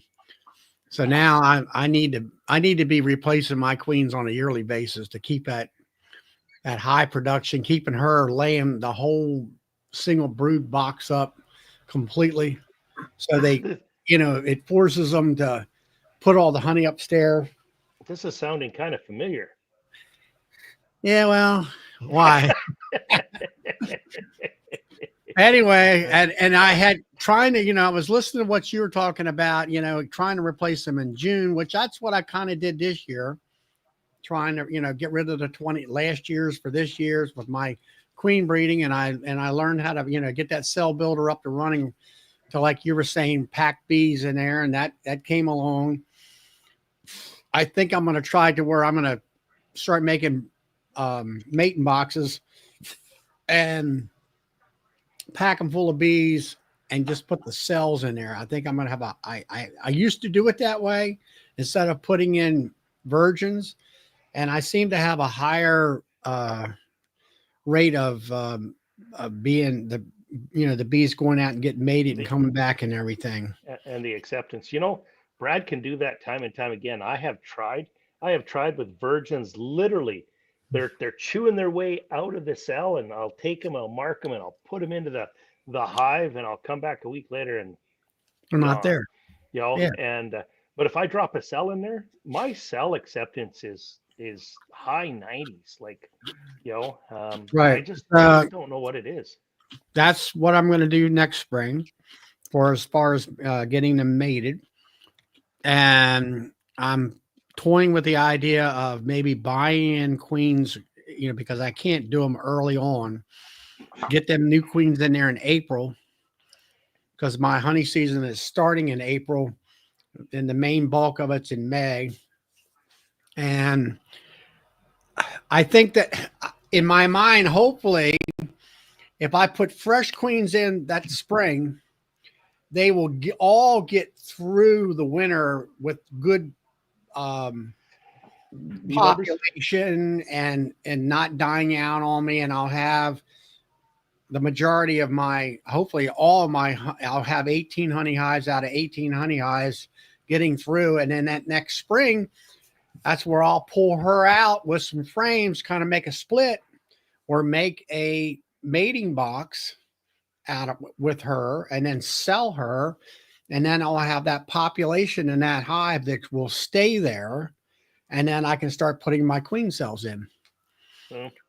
And that's my plans, to do it. Yeah. My system, I guess you would call it. Right. Something I did this year was I used AprilGuard instead of AprilVar. And then a month later, I hit my Formic Pro on, like I normally do because of weather conditions.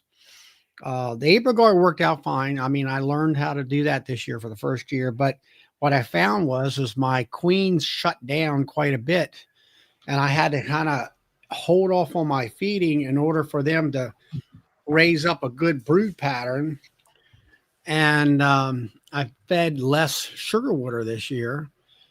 So I'm hoping they can get through the winter. They had plenty of sugar water and plenty of, feed up on the top.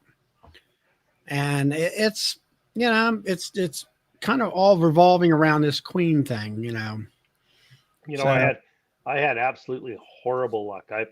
And I don't know if it's my location. I was discussing it a little bit there with Ian and stuff like that, because everybody else seems to have pretty good luck with some of these queens. And every queen I bought last year, I replaced them all. I replaced every one of them because just poor mating, horrible laying pattern, low numbers. It was just absolutely horrid. And I keep asking myself, like, I'm almost to the point where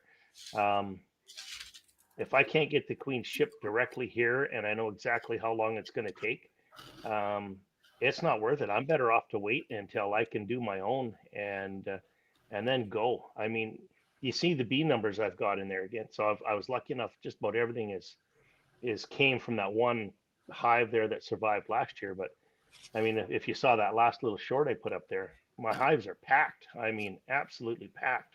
Well, I mean, those you were showing your queens that you bred, and you had that one queen left with those genetics, and man, you got corner to corner slab brood. I mean, you got some wonderful looking queens there with great looking genetics.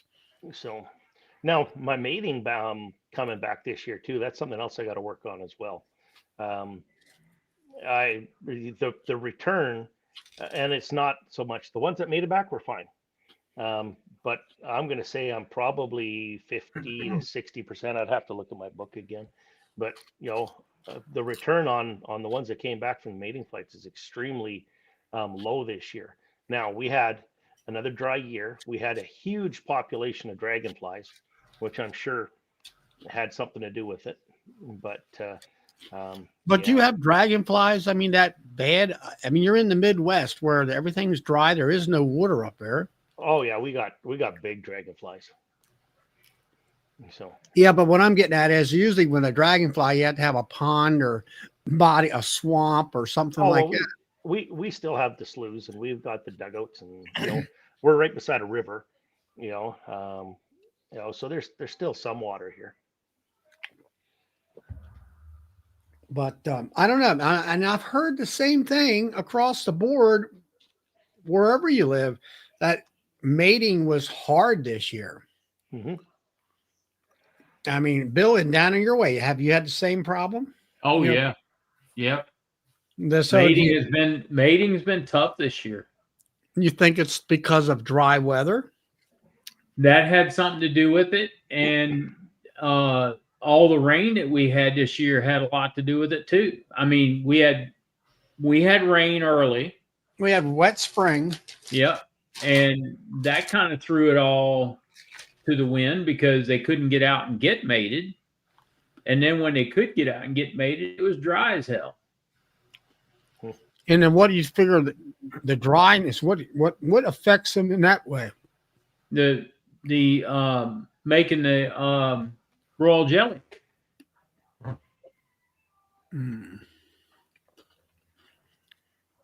If it's a dry year, they don't make as much royal jelly because they can't. Yeah, Because they haven't got the honey coming in, I They guess. haven't got the nectar coming in. Okay. But anyways, no, all in all, I'm pretty happy with my year. So Well, you got what? Close to 300 hives now back again? oh no. So you got to remember, I started. I had one hive. I bought 10, so I started with 11 hives, and I'm putting right around 100 of them into the barn. So I increased my numbers tenfold, and I'm extremely happy with that. Like I'm thinking that's ecstatic. You got 100, you say? Yeah, I've only got 100 this year, right around there. What's the most you had? 328. He had, I don't know. I think you got hit with some kind of a virus or something in your area because it was you and Ian and Brad. All of you guys were just devastated up there in Canada. So, but I'm all ready for next year. Well, like I said on my short, we've all written our exam. I'm waiting for the report card marks here in April now. So, but and Yeah, I just checked out. We'll see where we I go. have to watch some of your videos. I just checked out. I haven't seen you, James. I'm Bracken, by the way. Well, James is up in Alberta, Canada, next to the Rockies. And Bracken's selling candles for $4, James, if you want to jump on the bike. And I heard that. My name's Bracken, and I have he's down there.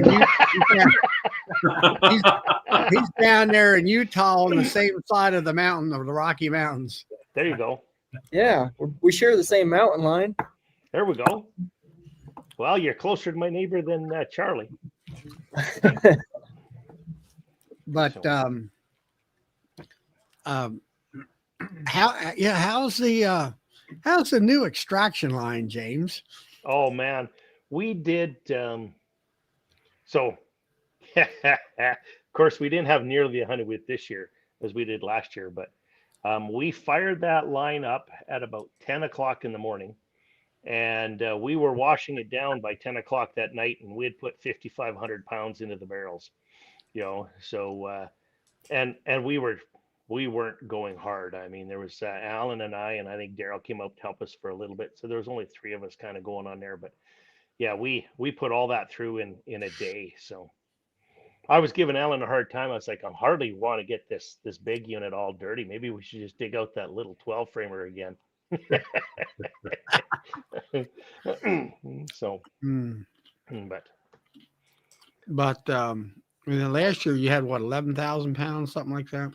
55. 55,000. Yeah. So. How much you had? What, a couple thousand pounds, Bracken? I had, yeah, almost 2,000 pounds. Probably right at 2,000. Right. But yeah, yeah, James, And it was the driest year we've had all year. right. But let's see, James, you've started building up your highs the first time, what, a couple years ago, I guess it was, wasn't it? Oh, I'd have to go back and take a look. I think this is the third year I think we've been commercially doing it. Yeah, I mean, you So, started out and you were building two-way pallets and oh, I got equipment. I got equipment all over the bloody place. I got to fill now. So, and all that stuff, but you were doing it all by hand. I mean, I have to give you that. And you built your own wax dipper and oh yeah, all that thing's paid for itself 10 times over. I don't know how anybody can do a big commercial unit without having one of those. You know, it's easy to redip the boxes. They look like brand new. It's easy to sterilize the pallets. It's that's just that thing's worth its weight in gold. So have you gotten any better about being friendly with your commercial buddies, neighbors? No, we've just so I'm not a prejudiced kind of guy, Charlie. The what? I say I'm not prejudiced at all. I hate them all equally. Yeah. I've heard you Yeah, say but that. they were always snobbing you big time, you know, and all that stuff. Well, I think, yeah. So I think they've kind of come around. It's probably the same old thing, right? There's a new guy in town, right? And yeah. Well, I mean, you kind of showed them. You were like one guy didn't even check for mites, and he was loaded to the gills. Oh man, that was something else. That I've never seen so many mites in the bottom of a cup. I don't even know how that hive was alive, to be honest with you. But I can't remember how many was in there. I'd have to go back and look at that video. It covered the whole. I don't think you could even count them. I covered the whole cup. The whole bottom of the cup was orange, like it was crazy, and that was. No, we probably had a few more than 300 bees in there, but that was just absolutely insane. But you know, guys like that kind of annoy me, eh? Yeah, and he was blaming all the bees weren't no good. They weren't bringing any honey in. Well, no wonder they were so sick. Well, but it's and I mean it's everywhere. I imagine it's kind of down there too, right? You get some of these guys that are set in their ways. Well, you know, the bees know best. Well, I can't argue with the fact that, you know, the bees have been around here, but they don't necessarily know best, if that makes sense. And when it's the whole world now is fighting, you know, this damn varroa mite. You know what? To have something like that that's got these apiaries scattered around with these mite bombs in there, you're not helping the industry, yourself, or anybody else in doing that. So sometimes a little bit of education can go a long ways. So, I mean, he's treating his bees and stuff now. So now that he's seen it, and I mean, I think that was the same. I think that was the same guy that was losing his bees every year and couldn't figure out why, right? So, yeah, it just, I guess it's everywhere.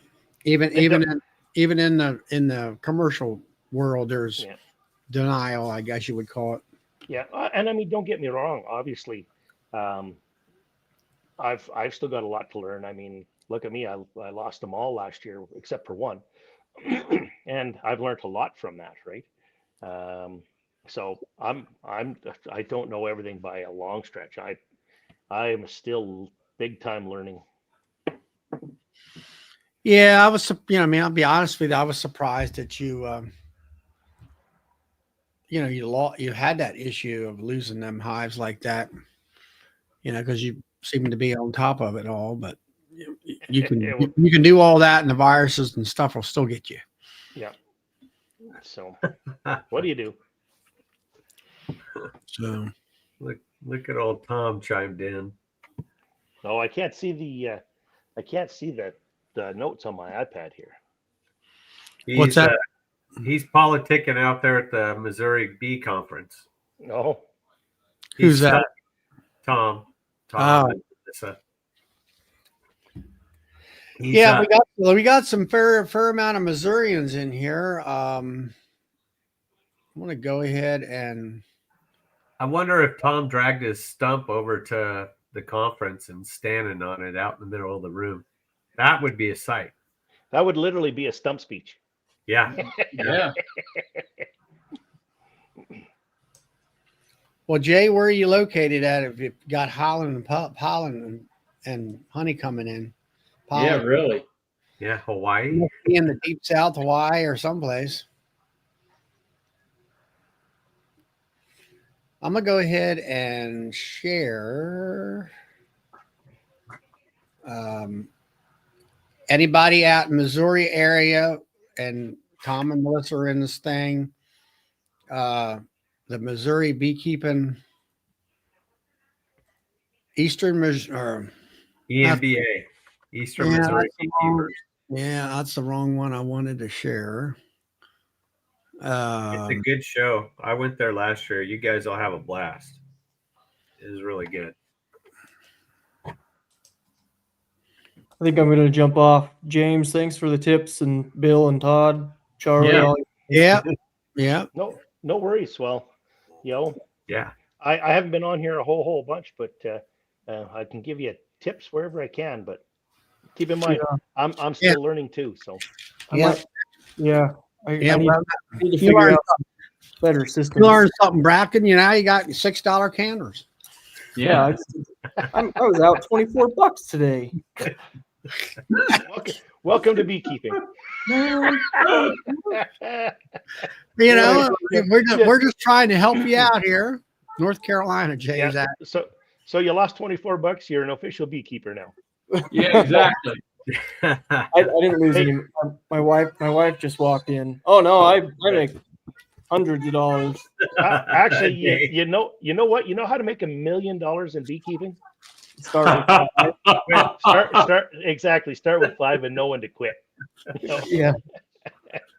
That's another problem. I like gambling too much. Drinking and gambling. You're a beekeeper, buddy. You're a perfect beekeeper. Yeah. You're in deep now. Well, beekeeping and farming, you're a gambler. Yeah, that's all farming is gambling. Yeah, you're right about that. All right. Talk to you later, guys. Yeah, All right, Bracken, glad you stopped by. Go Oilers. Yeah, go Oilers. I like it. Are you an Oilers fan too? I am absolutely. only because of Glenn, but Glenn's back in Dallas, so maybe I'm a Stars fan again. I don't know. Yeah, so James and Todd, you guys are Oilers. Oh yeah. Well, Oilers. I was gonna say I've been an Oilers fan. We haven't the last couple of years we've got there, but even when they were in a slump, I was still an Oilers fan. Yep, they're I like them year round, all the time. Yeah. So, all right, see you guys. All right. See you later. Good night. So, while we're at it, anybody that's coming to Nobby, we are going to have our Nobby dinner on Wednesday night. Let's see if we can get it on stage. There it is. Let's see. And anyway, Wednesday, January the 7th at 6:30 to 9:30. It's free. If you can't click or what do you call it? Take a picture of this emoji thing here. Go to No Life Beekeepers Facebook page. It's listed there. Get your tickets. You must have a ticket to get in. The tickets are free. We just need to have a count, and we can only have 175 people there. And right now, I think we're right at 70 people or very close to it. So there will be some light refreshments there, a little bit of finger food possibly, and some, drinks of, lemonade, tea, desserts, stuff like that. You can bring your own food in if you want to bring in a couple pizzas or whatever for your group or whatever. You can do that kind of stuff. So it's a great time.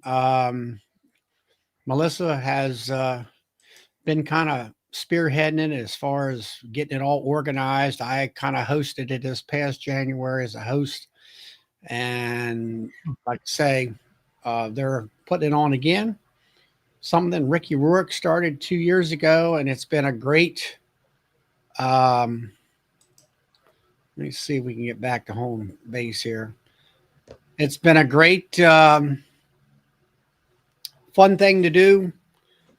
We get to meet everybody here in the chats in person if they come, and it's been one of the highlights of going to Nobby and all that stuff. So, Well, there's a bit of shenanigans that goes on, at least if they're anything like the first time we all got together, Charlie.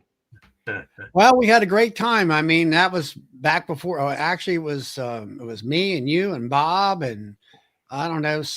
Let's see, Lee. Some of the earlier ones getting in on these talk shows, and we all were down at Hive Life. Went out to some of the local restaurants.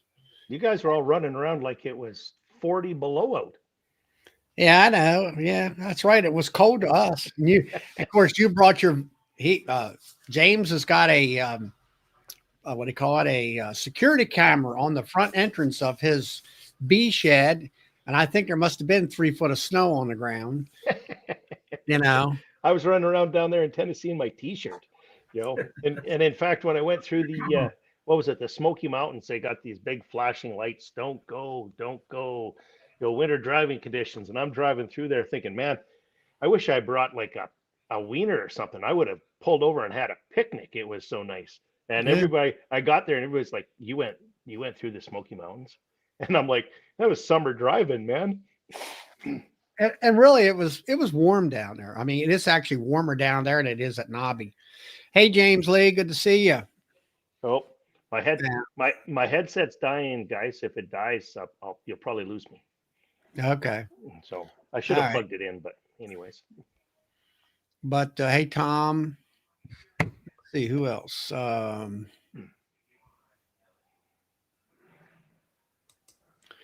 all that. So I'll just kind of look in the chat here. Yeah, Tom and Melissa, there's a lot of Missourians on here tonight. Chris is new. He's Missouri. He's coming to EMBA and all that. So anyway, Tom is logging me to go to the conference. You should. You well, I was there last year. It was fun. Get on the jet set and come to Nobby, and then the next month you can go to the EMBA and no problem. You need a vacation. You need a vacation. Yeah, that's not what my boss says. I'm going on vacation in I believe it is 14 days, but just in case anybody's wondering. Where are you not? I know you're not going to Yeah, I knew it. to the boat. Okay. Yeah. Wait, here's the best part though. Wait, I got to show you this one. So I'm off to the boat in 14 days. My wife's not off to the boat until 21 days. Oh.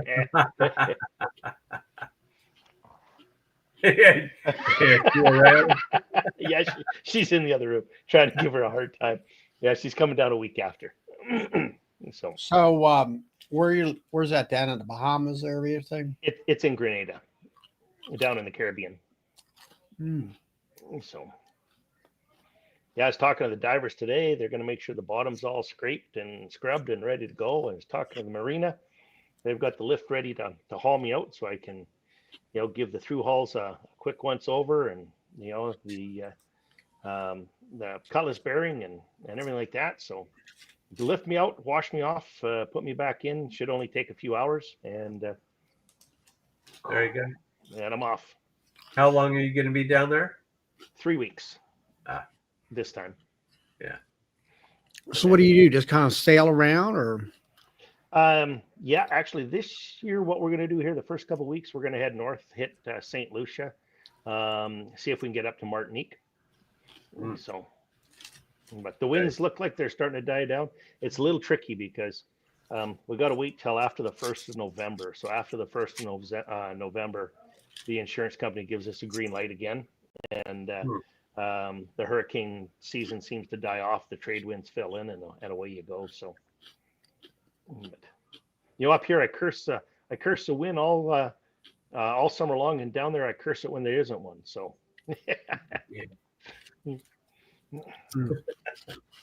Yep. Well, guys, it's 10 o'clock and been on for 2 hours. We've had a great night tonight. Had a lot of good participation from the folks here on the screens, and Bracken and everybody here tonight. And so until next, we'll see everybody Monday night at 8 p.m. Eastern Standard Time on Bees All Day, Friday or Monday night chat. And we'll be back here on Friday at 8 o'clock Eastern Standard. And check out, let's see, not this coming week, right, Todd? Yeah, the 30th. The 30th, check out Todd at 10 p.m. Eastern Standard Time and 7 p.m. West Coast.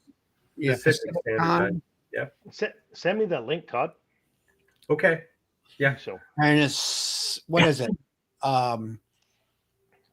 8 o'clock Central or Mountain Time, call it? It would be 9 o'clock Central, 10 o'clock Eastern, 8 o'clock Mountain Time. So like Bracken is. James, what time is it there right now? it is 8:03. Okay, so you're an hour ahead. Okay. Yeah. So,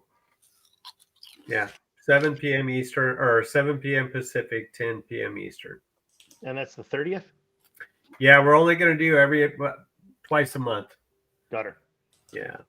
So I'll be the 30th. I should be able to hit, and then the one after that, I'll be 3 hours ahead of you. So maybe 4, but the Starlink's going onto the boat too. So we'll see how that works. Yeah. Hey, we'll give that a try. I'll send it to you though. Right on. And tomorrow night is Joey's at let's see, 8 o'clock. Is it 8 o'clock Eastern Standard? I think it's 8:30. I think because I think it's 5:30 when he starts my time. This is a whole 3/4 thing, isn't it? 7 o'clock. Yeah, Central, Brad, we don't do 5. daylight until I think November the 1st. Yeah, we have a couple more weeks. Yeah. All right. Well, we'll see y'all later, everyone. Have a good night. Good night.